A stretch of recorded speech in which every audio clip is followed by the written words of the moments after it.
సంవత్సరాల తరబడి ఎన్ని మందులు వాడినా మీ మోకాల నొప్పులు తగ్గట్లేదా? ప్రాణ పెయిన్ క్లినిక్ లో అత్యాధునిక చికిత్స. Welcome to Suman TV. నేను మీ సుమన్ టీవీ నాగ్. కోల్కతా ఇన్సిడెంట్కి సంబంధించినటువంటి వాటిల్లో 2 పేర్లు మనకు మేజర్గా వినిపిస్తూ ఉంటాయి. అండ్ ఈ రోజుకి కూడా ఆ పేర్లే ఎప్పటికీ ప్రస్తావనలోకి తీసుకొచ్చేటువంటి అంశం. అందులో ఎక్స్ ప్రిన్సిపల్గా ఉన్నటువంటి సందీప్ ఘోష్. సో అతని నేర చరిత్రకు సంబంధించినటువంటి వీడియో మేము గతంలో చేయడం జరిగింది. అయితే దానికి సంబంధించినటువంటి వాటిల్లోనే పార్ట్ 2 చేస్తామని కూడా చెప్పాము మేము అందులో.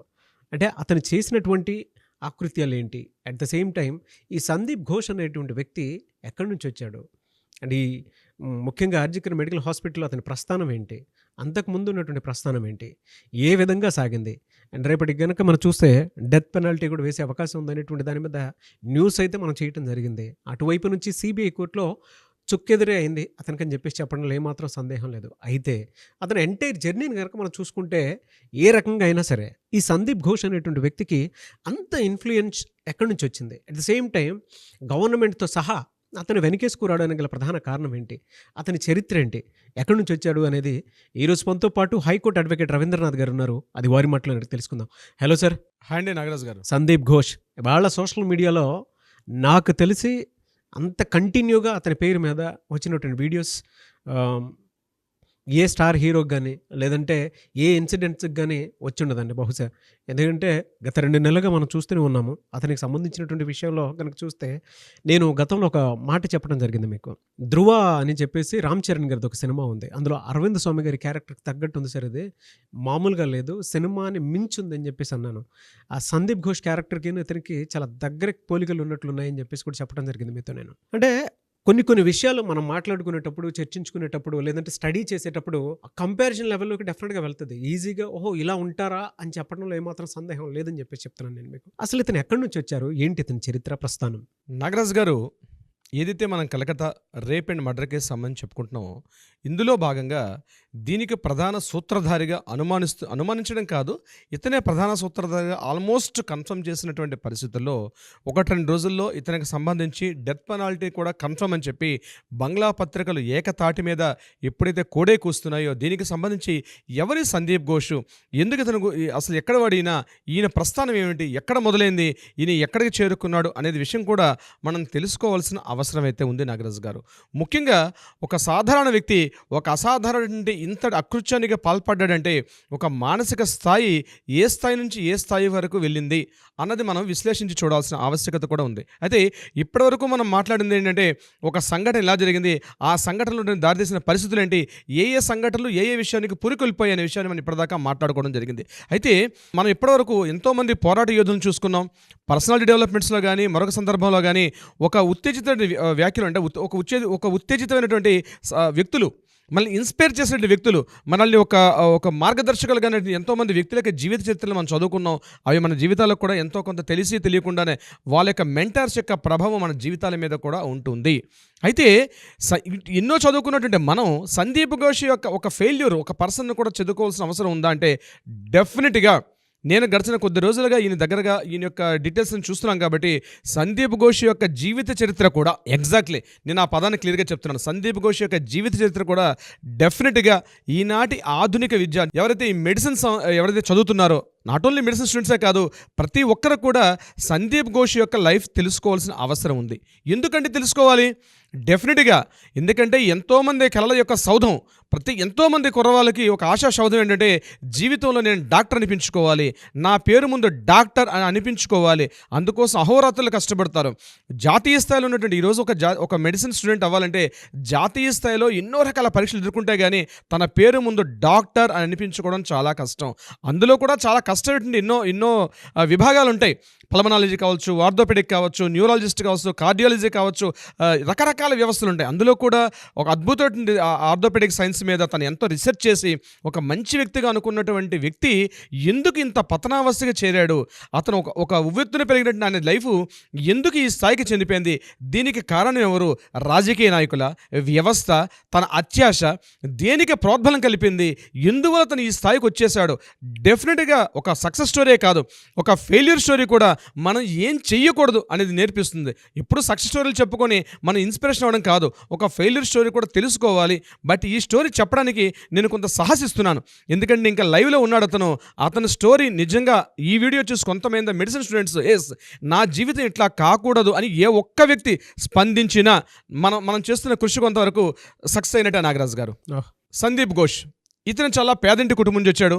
ఇతని ఫాదరు ఒక మామూలు ఉద్యోగి, సత్యప్రకాష్ ఘోష్ అతని ఫాదర్ పేరు కూడా. ఇతను కలకత్తా నగరానికి సుమారుగా 80 కిలోమీటర్ల దూరంలో 24 పరగనాస్, నార్త్ 24 పరగనాస్ అంటే అటు Bangla border and west Bengal border ఉంటే మధ్యలో ఉంటే ఒక స్మాల్ విలేజ్ అండి.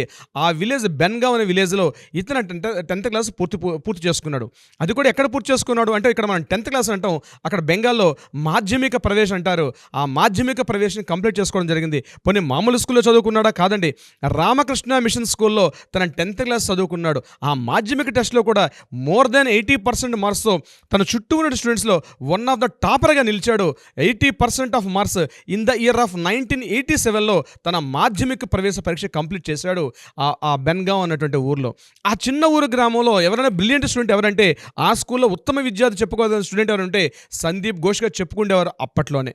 దాని తర్వాత తన మాధ్యమిక ఎగ్జామ్ పూర్తయిన తర్వాత ఇమ్మీడియట్గా అక్కడే అదే బెన్గావ్ టౌన్లో ఉన్నటువంటి హయ్యర్ ఎడ్యుకేషన్ అంటే ఇప్పుడు మన ఇక్కడ 12th క్లాస్ అంటాం, ఇంటర్మీడియట్ అంటాం. ఆ ఇంటర్మీడియట్ అనే కోర్సుని అక్కడ అదే బెన్గావ్లో మరలా కంప్లీట్ చేసుకున్నాడు. అది కూడా బాటనీ, జువాలజీ, కెమిస్ట్రీ ఏదైతే కోర్సెస్ ఉంటాయో మనకి అట్లాంటి కోర్సుల ద్వారా కూడా 1987లో తన 10th పూర్తయింది.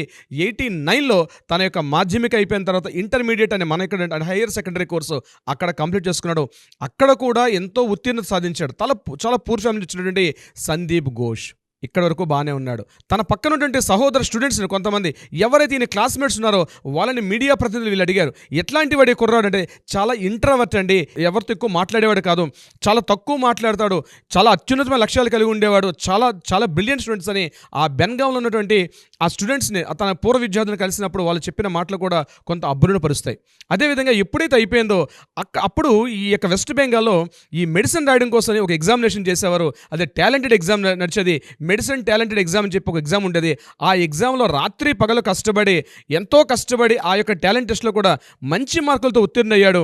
ఆ మంచి మార్కులతో ఉత్తీర్ణయ్యి తిన్నగా ఇప్పుడు మనం ఏదైతే చెప్పుకుంటున్నామో ఆర్జికర్ మెడికల్ కాలేజ్, అందులో ఆర్జికర్ మెడికల్ కాలేజీలో ఎంబీబీఎస్ సీట్ సంపాదించడం అంటే అంత ఆషామాషి వ్యవహారం కాదు ఇన్ దోస్ డేస్ అప్పట్లో. కానీ ఎంతోమంది వేల మంది పోటీ పడుతున్నటువంటి అటువంటి సందర్భాల్లో కూడా ఇక్కడ తన ఆర్జికర్ మెడికల్ కాలేజీలో 1994లో కంప్లీట్ చేసుకున్నాడు ఎంబీబీఎస్. అది కూడా మంచి మార్కులతో పాస్ అయ్యాడు తన యొక్క మెడిసిన్ని. ఎప్పుడైతే పూర్తి చేసుకున్నాడో అతనికి ఇమీడియట్గా కొద్ది రోజులు మరలా పీజీటీ చేసాడు. ఎంబీబీఎస్ అయిపోయింది. ఎంబీబీఎస్ చేసేటప్పుడు కూడా ఫస్ట్ ఇమీడియట్గా 5.5 years తను మెడిసిన్ చేయాలి. మెడిసిన్ చేసిన తర్వాత ఇమీడియట్గా అక్కడే ఒక ఇంటర్న్షిప్ చేయాలి. ఈ రెండు కంప్లీట్ అయిన తర్వాత అతనికి నేషనల్ మెడికల్ కాలేజ్లో అతనికి ఒక ప్రొఫెసర్, ఆర్థోపెడిక్ ప్రొఫెసర్ అనే పోస్ట్ రావడం జరిగింది. నేషనల్ మెడికల్ కాలేజ్లో 94లో జాయిన్ అవ్వడం జరిగింది.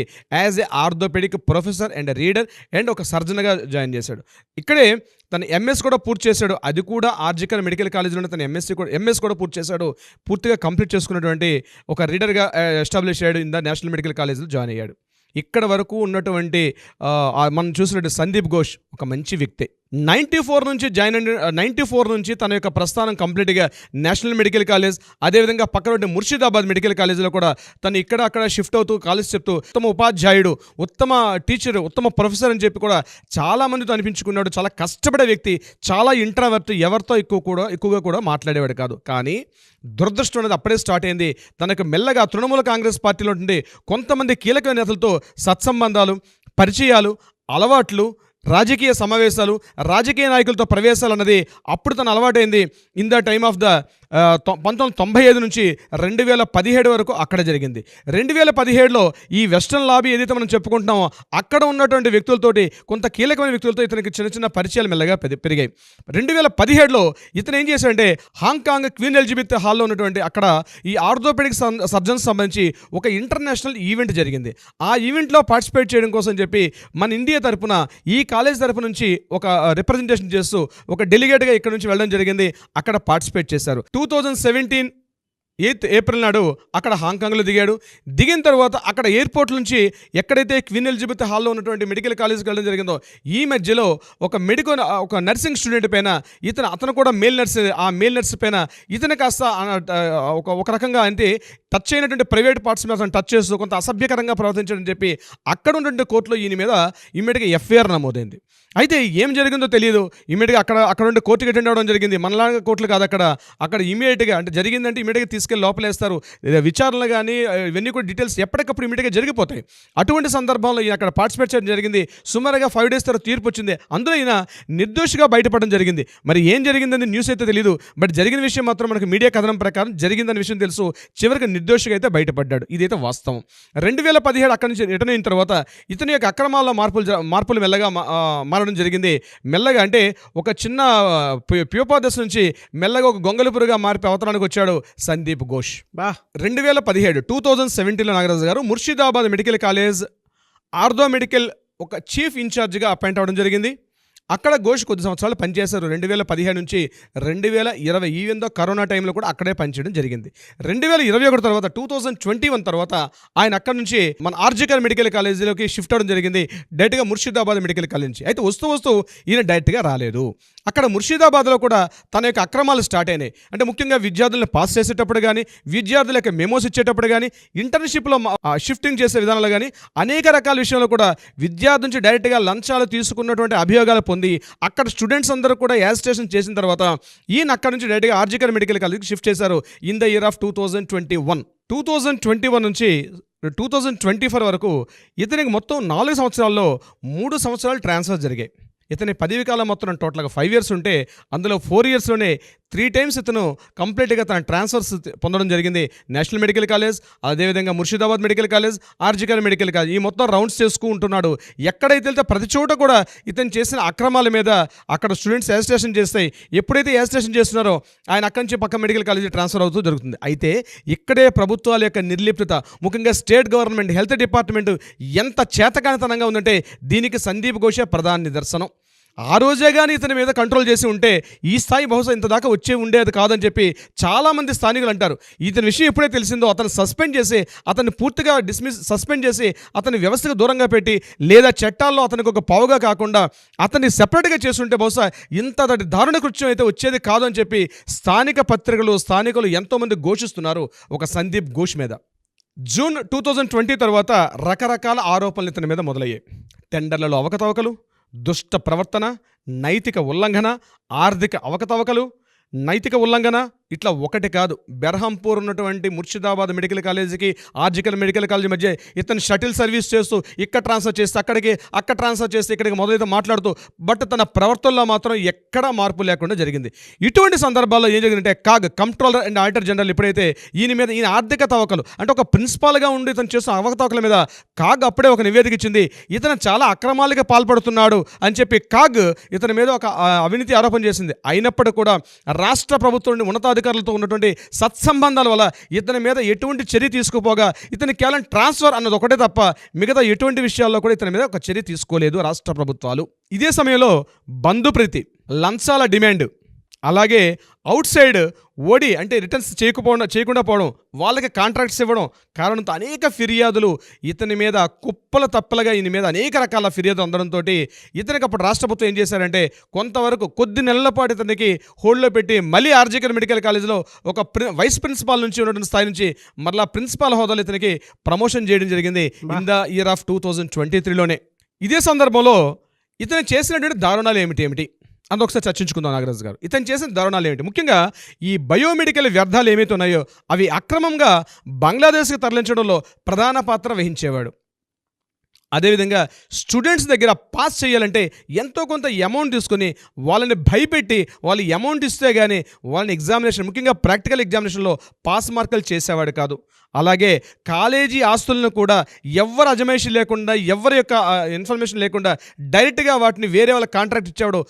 అంటే కాలేజ్ సంబంధించిన ప్రాపర్టీస్ని కూడా బయటకు ఇచ్చేవాడు. వీటికి సంబంధించి అక్తరాలి ఎప్పుడైతే విజిలెన్స్ ఆఫీసర్కి రాశాడో ఆ ఈవెన్ దో విజిలెన్స్ ఆఫీసర్ అక్తరాలి అంటే అప్పుడు డిప్యూటీ సూపరింటెండెంట్ అక్తరాలి ఉండాలి. ఇతను చేసుకున్న అక్రమాల చిట్టా మొత్తం మీద విజిలెన్స్ కమిషన్కి ఒక పెద్ద రిపోర్ట్ చేశాడు. రిపోర్ట్ చేసినప్పుడు కూడా తనకున్నటువంటి పలుకుబడి ద్వారా, అంటే తృణమూల కాంగ్రెస్ పార్టీలో అధికారుల యొక్క పలుకుబడి ద్వారా డిప్యూటీ సూపరింటెండెంట్గా పనిచేసిన అఖ్తర్ అలీని మాత్రం సస్పెండ్ చేసి ముర్షిదాబాద్ పంపించాడు తప్పించి తను మాత్రం అక్కడే నిలదొక్కున్నాడు ఆర్జికర్ మెడికల్ కాలేజీలో. ఎప్పుడైతే ఈ సంఘటనలు జరుగుతున్నాయో at the same time August 9 rape and murder case జరిగింది. సో దీనికి ముందు ఏం జరిగింది అన్న విషయం మీద కొన్ని ఊహాగానాలు కాదు, క్లియర్గా సిబిఐ వాళ్ళంటే లోకల్ పోలీసులు కొన్ని విశేషాలు, అంటే కొన్ని క్లియర్ ఇన్ఫర్మేషన్ తీసుకొచ్చారు. దాని మీద మనం క్లియర్ వీడియోస్ కూడా చేశాం దానికి సంబంధించి. అంటే ఇతను ఆపరేషన్ థియేటర్లోనే తను పూర్తిగా తన యొక్క దందా నడిపించేవాడని, ముఖ్యంగా స్టూడెంట్స్ని, అమ్మాయిలు ఇతనికైతే ఎవరైతే వ్యతిరేకంగా మాట్లాడతారో వాళ్ళందరినీ హాస్పిటల్ పిలిచి, ఆపరేషన్ థియేటర్లు పిలిచి భయపెట్టడం కానీ, లేకపోతే మెంటల్ టార్చర్ చేయడం కానీ, ఫిజికల్ టార్చర్ కానీ చేసేవాడు. ఇతనికి ప్రసూన్ చటర్జీ అని చెప్పి ఎవరైతే ఆపరేటర్, కంప్యూటర్ ఆపరేటర్ ఉన్నాడో అతని సహాయం తోటి మరలా ఆ సీసీటీవీ ఫుటేజ్ అన్ని క్లీన్ చేసి మళ్ళీ ఫ్రెష్గా పెట్టేవాడు. ఆ యొక్క ఆపరేషన్ థియేటర్లో అయితే ఏం చేసేవాడు, డైలీ దందా పార్టీ పెట్టేవాడు. ముఖ్యంగా బయట నుంచి వస్తున్న వీఐపీస్ అందరినీ కూడా ఆపరేషన్ థియేటర్లో వాళ్ళకి పార్టీలు ఇచ్చేవాడు, అదే మన దావతులు ఇచ్చేవాడు. వీళ్ళతో పెద్ద దందా నడిపించేవాడు. ముఖ్యంగా చెప్పండి, ఒక సామంత రాజ్యాన్ని నడిపేవాడు నాగరాజు గారు. ఒక సామంత రాజ్యాన్ని, ఒక ఇంట్రావర్ట్, ఒక మహాసామ్రాజ్యాన్ని, ఒక సామంత రాజ్యం నడిపాడు. మమతా బెనర్జీ ప్రభుత్వంలో ఉన్నటువంటి ఏదైతే తృణమూల కాంగ్రెస్ పార్టీ అధికారంలో ఉందో ఆ తృణమూల కాంగ్రెస్ పార్టీలో ముఖ్యంగా వైద్య విధాన పరిషత్తులో ఇతను ఒక సామంత రాజ్యాన్ని ఏర్పాటు చేశాడు. పేర్లల్ గవర్నమెంట్ అంటే వైద్య విధానంలో ఎవరు ఎక్కడ ఏం చేయాలన్నా, ఎవరు ఒక అడుగు ముందుకు వెళ్ళాలన్నా, ఎవరు ఏ రకమైన అంటే డిపార్ట్మెంట్ నుంచి ఈ చిన్న ఉద్యోగ దగ్గర నుంచి అత్యంత స్థాయి వరకు కూడా ఒక ట్రాన్స్ఫర్ జరగాలన్నా, ఒక మెమో ఇవ్వాలన్నా, ఏమి ఇవ్వాలన్నా ఇతని కనుసన్నల్లోనే జరిగేది. సందీప్ ఘోష్ కనుసన్నలో జరిగేది. అతను ఒక సామంత రాజ్యాధిపతిగా ఫీల్ అయ్యేవాడు. ఇక విషయం సంఘటనలోకి వద్దాం. ఏం జరిగింది August 9 జరిగిన సంఘటన తర్వాత ఇతని విషయంలో ఏమేం జరిగింది కొన్ని డీటెయిల్స్ మాట్లాడుకుందాం నాగరాజు గారు. ముఖ్యంగా August 9 జరిగింది. ఇతను ఇమీడియట్గా సాయంత్రం రాజీనామా చేశాడు. August 9 జరిగింది. 9 సాయంత్రం ఇతను రాజీనామా చేశాడు. రాజీనామా చేసిన 3 గంటల్లోనే ఇతనికి ఇమీడియట్గా నేషనల్ మెడికల్ కాలేజ్లో ప్రిన్సిపాల్గా పైనుంచి ఆర్డర్స్ కూడా వచ్చేసాయి. ఇతను రాజీనామా చేసిన విత్ ఇన్ 3 అవర్స్ అండి, జస్ట్ 3 అవర్స్లో, 3 గంటల్లోనే, 3 రోజులు కాదు నాగరాజు గారు, జస్ట్ 3 అవర్స్లో ఇతనికి ఆర్జికర్ మెడికల్ కాలేజ్ నుంచి ఇతనికి నేషనల్ మెడికల్ కాలేజ్గా ప్రిన్సిపాల్గా అక్కడ ట్రాన్స్ఫర్ చేశారు. ఎప్పుడైతే ఈ ఉత్తర్వు రిలీజ్ అయిందో ఇమ్మీడియట్గా చుట్టూ ఉన్నటువంటి అందరూ కూడా అలర్ట్ అయిపోయారు. లేదు, ఒక మానవ మృగం, మనిషి రూపంలో ఉన్న మానవ మృగం సంచరిస్తుంది, ఈ దారుణ అకృత్యానికి ఇతనే ప్రధాన కారణం అని ఏవైతే గొంతుతున్నటువంటి నిరసనకారులు ఒక్కసారి ఎప్పుడైతే వెలుగులోకి వచ్చారో ఇమ్మీడియట్గా హైకోర్టు కూడా ఆర్డర్స్ వచ్చాయి. August 12 ఇతను తన జాబ్కి రాజీనామా చేశాడు.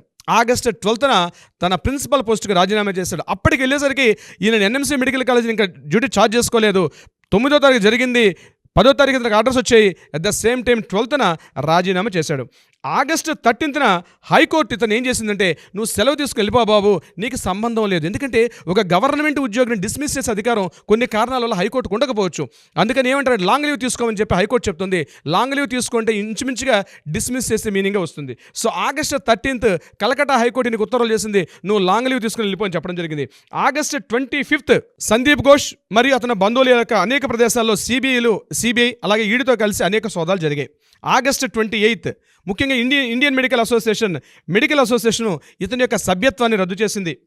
ఇతను పాలిగ్రాఫ్ టెస్టులు కూడా సుమారుగా 12 సార్లు పాలిగ్రాఫ్ టెస్టులు కూడా ఎదుర్కొన్నాడు. September 2 నాడు సిబిఐ ఆర్థిక అవకతవకలకు సంబంధించి ఇతనితో పాటు మరో 3 అరెస్టు చేశారు. September 3 నాడు వెస్ట్ బెంగాల్ మెడికల్ అసోసియేషన్ నుంచి ఇతను సస్పెండ్ చేశారు. September 15, 2024 సాక్ష్యాలు తారుమారు చేశాడు, ట్యాంపరింగ్ చేశాడని అభిజిత్ మండల్తో కలిసి ఇతన్ని పూర్తిగా అరెస్ట్ చేయడం, మరొక కొత్త ఎఫ్ఐఆర్ ఈయన మీద నమోదైంది. 19 September 2024 ప్రాక్టీస్కి అనర్హుడుగా, డాక్టర్ అనే వృత్తికి అనర్హుడుగా ఇతని టోటల్గా Indian medical association, national medical association, west Bengal medical association ఇతని యొక్క రిజిస్ట్రేషన్ని రద్దు చేశారు. డాక్టర్ సందీప్ ఇప్పుడు కాస్త ఉత్త సందీప్ ఘోష్గా మిగిలిపోయాడు. In the date of 19 September 2024 నాడు ఒక సాధారణమైన ఇంట్రావర్ట్ స్టూడెంట్ అత్యంత పేద కుటుంబం నుంచి బయలుదేరాడు, కష్టపడి చదువుకున్నాడు, ఒక స్థాయికి వెళ్ళాడు, వేల మందితో ఉన్నటువంటి వ్యక్తులతో పోటీ పడ్డాడు, ఒక డాక్టర్గా అయ్యాడు. డాక్టర్గా వచ్చిన తర్వాత 1994 నుంచి 2017 వరకు కేవలం ఒక ప్రభుత్వ ఉద్యోగిగా, ఒక రీడర్గా, ఒక ప్రొఫెసర్గా పనిచేస్తున్న వ్యక్తి 2017 తర్వాత ఈ వ్యవస్థ చేసినటువంటి దారుణమైనటువంటి ఒక బలి పశువుగా మారాడు. తనలో అత్యాశ పెరిగింది, తనలో ఒక పూర్తిగా ఇంట్రావర్ట్ పూర్తిగా కోల్పోయాడు. తన అత్యాశతోటి ఎవరు రాజకీయ ప్రమేయంతో ఇతనైతే రాగలిగాడో ఆ రాజకీయ నాయకుల యొక్క చెప్పు చేతల్లో ఒక కీలుబొమ్మగా మారిపోయాడు. కీలుబొమ్మగా మారడం కాదు, ఇందులో తన యొక్క కృషి కూడా ఉంది. తనకు అత్యాశ పెరిగింది.